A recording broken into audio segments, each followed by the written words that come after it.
Hello, welcome to day 17. We're going to make a little rug or a little mat that's going to go next to the bed. So the colour can be anything you fancy. So whatever you've chosen for your blanket, you might want to coordinate with that or just go for a completely different colour. I've chosen purple and I've just pulled off a little bit of wool and I'm going to be poking and stabbing just to get that first layer done. And you won't be surprised to know we're going to make another rectangle. So you can really sort of like guess the size of this. You don't need a bit of card to measure out. It's going to really depend on how big your bed turned out and how big you want the rug to be next to it. So just have a check next to your bed and see how big you think. So I've put 2 layers of purple on, felted it down a little bit. But I'm doing the same things we've done before where I'm just turning the edges in along both long sides first. Just tapping it down to fix it in place. And we're just going to turn those ends in as well. As I say, you can just decide how long or short you want your little rug to be. So I'm turning in one end.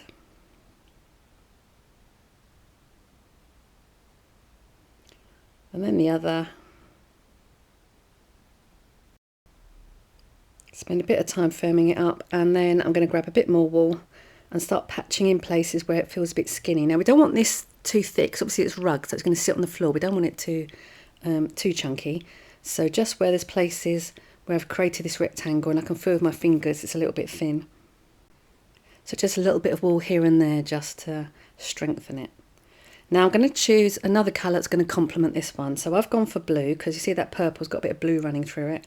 So I think this blue looks really nice against it. So just choose a colour that goes well with your base rectangle colour and pull off 3 thin strips. Now you can see I'm just pulling it a bit taut, because if you pull it a little bit taut it gets a nice straight line, and I'm just going to tack that in place. I'll get them all positioned first before I needle felt them down too much. So I'll show you again. I'm just rubbing it a little bit with my fingers just to get the fibres going, and then I'm just pulling it a little bit taut. If you pull it too taut, it all pulls apart. So just gently pulling it a little bit long and you get a nice straight line.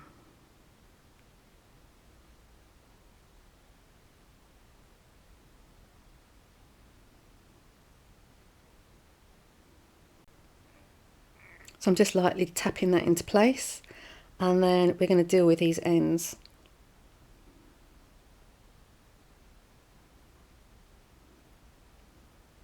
So I've got lots of wool hanging over the edge, so I'm just going to pinch the end with one hand and just tease off some of the excess wool. You see if I'm holding it tight with the other hand to stop the line moving around. I'm just teasing off some of the wool we don't need off the ends. And then I'm going to fold it over. And it will look a bit messy to start off with, but we're going to tidy that up in a minute.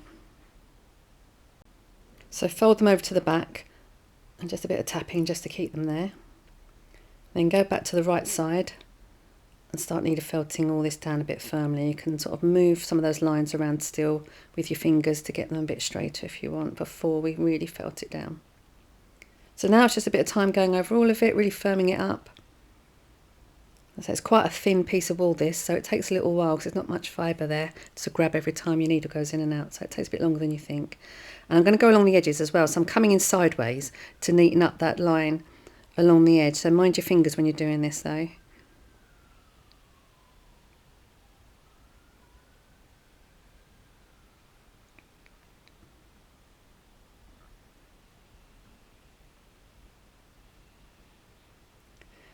Now once you've felted it quite firmly, you can neaten up the sides even more, just a tiny little trim on the edge just to take off the excess fibres and get a straight line.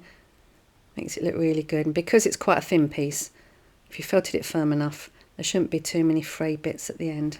Now if you want to get this super thin, you can run some hair straighteners over it, because the wool's so tough and can resist the heat. You can really make it super thin by running it through a hair straightener. But you don't need to do that. You can rub it between your hands. A bit of heat and friction does the same thing. And I'm just using my scissors just to nip some little cuts in that very end there, just to look like the frayed edges of a rug. And if you felted it even firmer than I've done here, they look a little bit more pronounced, but it just gives you an idea.